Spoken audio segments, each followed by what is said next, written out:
கோவையில் ஏப்ரல் மாதம் இறுதியில் தவிகவின் பூத் கமிட்டி மாநாடு நடத்த திட்டமிடப்பட்டிருப்பதாக தகவல் வெளியாக இருக்கிறது. கூடுதல் விவரங்களை செய்தியாளர் கார்த்திகிடம் கேட்கலாம். கார்த்திக், வணக்கம். விரிவான விவரங்களை பதிவு பண்ணுங்க கார்த்திக்.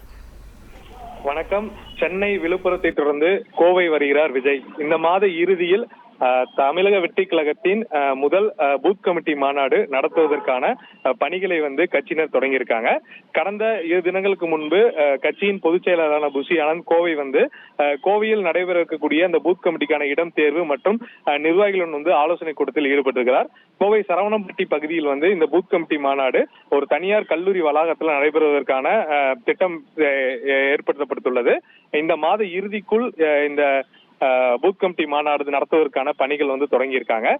ஏற்கனவே அண்மையில் கடந்த மாதம் 27ஆம் தேதி நடைபெற்ற பொதுக்குழுவில் அவங்க கூறியிருந்தாங்க 68,000 பூத் கமிட்டிகள்ல 50,000க்கும் மேற்பட்ட பூத் கமிட்டிகளுக்கு நிர்வாகிகள் தொண்டர்கள் நியமிக்கப்பட்டிருக்காங்க.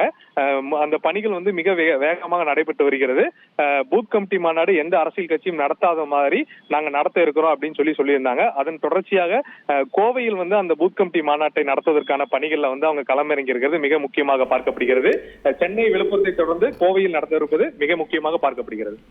விரிவான விவரங்களுக்கு நன்றி கார்த்திக். செய்திகளை உடனுக்குடன் தெரிந்து கொள்ள உடனே சப்ஸ்கிரைப் பண்ணுங்க.